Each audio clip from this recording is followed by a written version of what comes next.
you find out, you hear the news yesterday that there's a mountain lion spotted in Natomas. What was your initial reaction to that when you heard the news? I saw it on Facebook, and it had been posted, so it was the doorbell view of this lion out in the porch. And we get this on occasion. So people say they see the mountain lion, and then what typically ends up happening is we look at the photo, and frequently we'll try to assess the size of the animal based upon some other object in the photo, and almost always it turns out it's a house cat. Maybe it's a big house cat, but generally speaking, it's not a mountain lion. And this one, I saw the face of the animal, I'm like, that sure looks like a mountain lion, and then, looking at the surrounding things in the picture, it definitely was a mountain lion. So I thought, okay, this is going to be a big story. It's not common, but a couple of times a year, pretty much every year in California, somewhere, some city, some mountain lion shows up right in the middle of an urban area.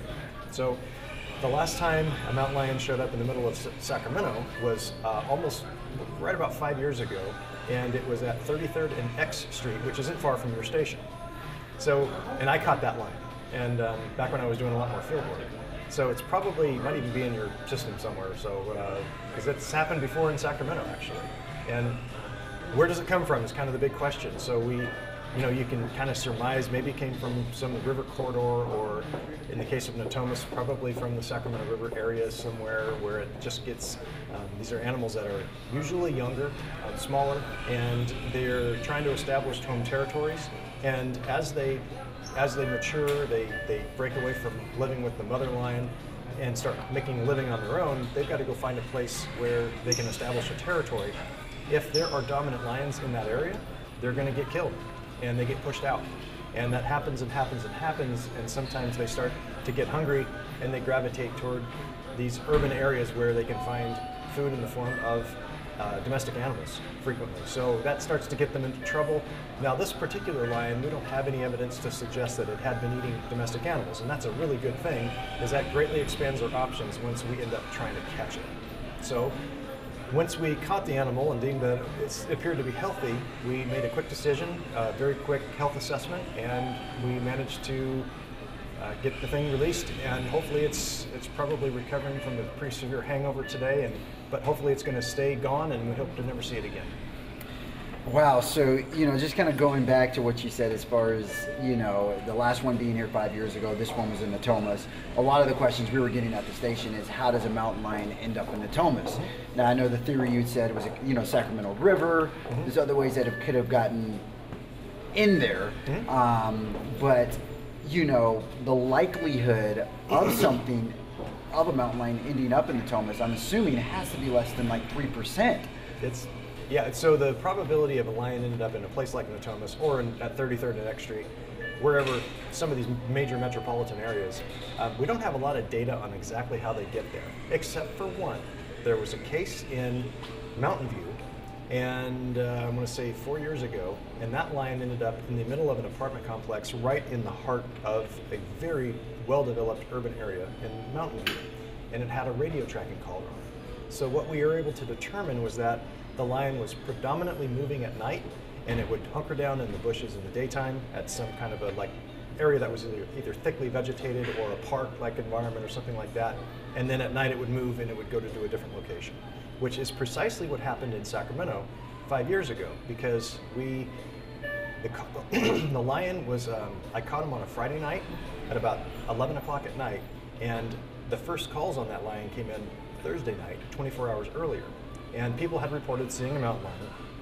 And again, one of those things where we think, okay, well, maybe it's a mountain lion, but probably not, especially at the location where they were describing.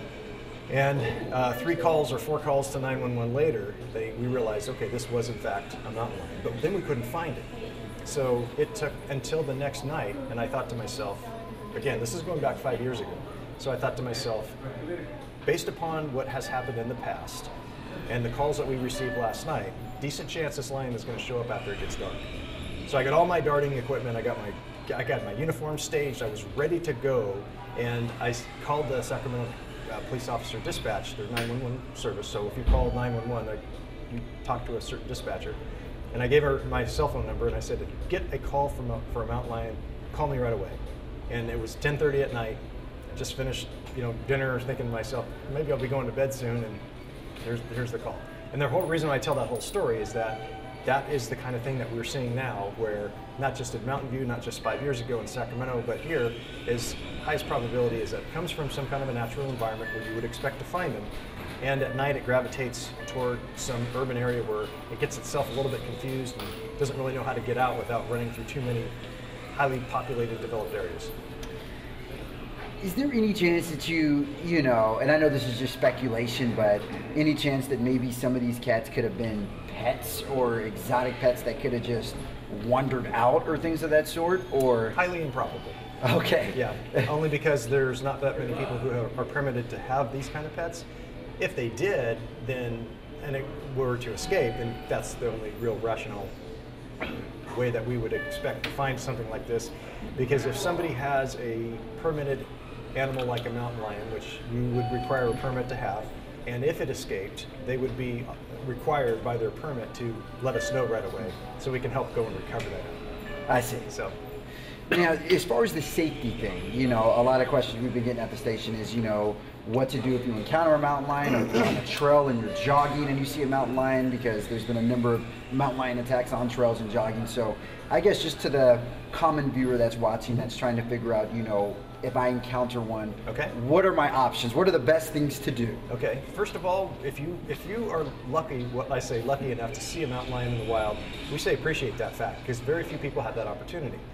And the probability of it attacking a person is actually really, really low. So that's all good news.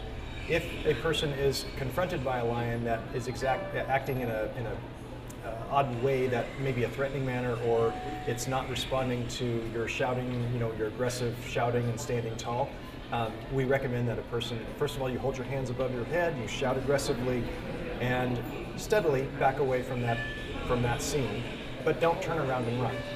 So we don't want to trigger any instinct to chase the person down.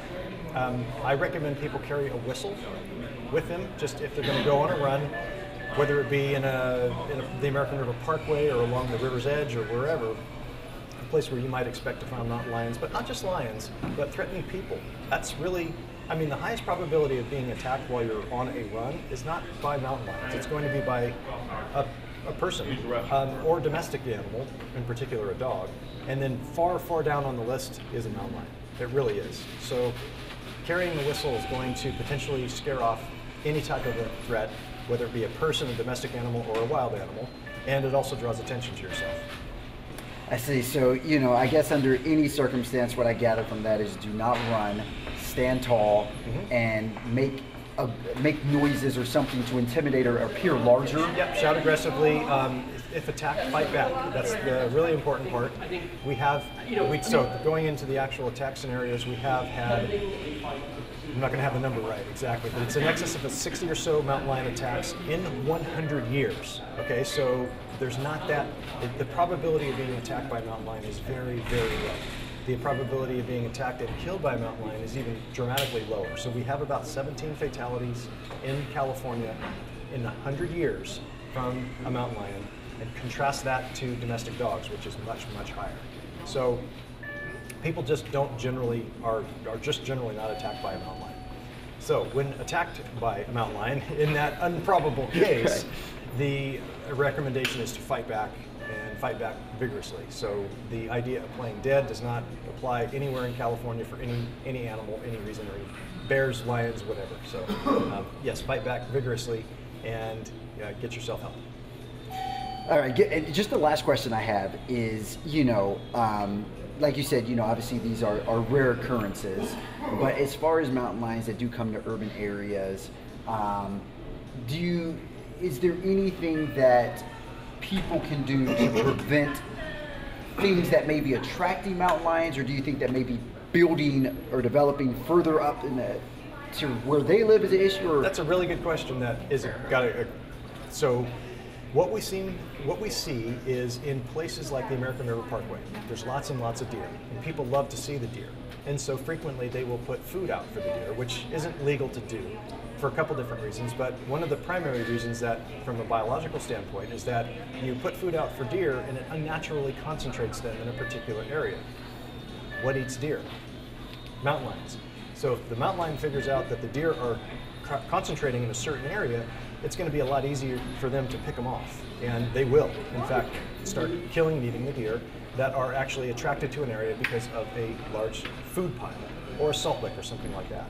So if somebody wants to try to prevent attracting mountain lions, don't artificially attract their favorite prey to your property.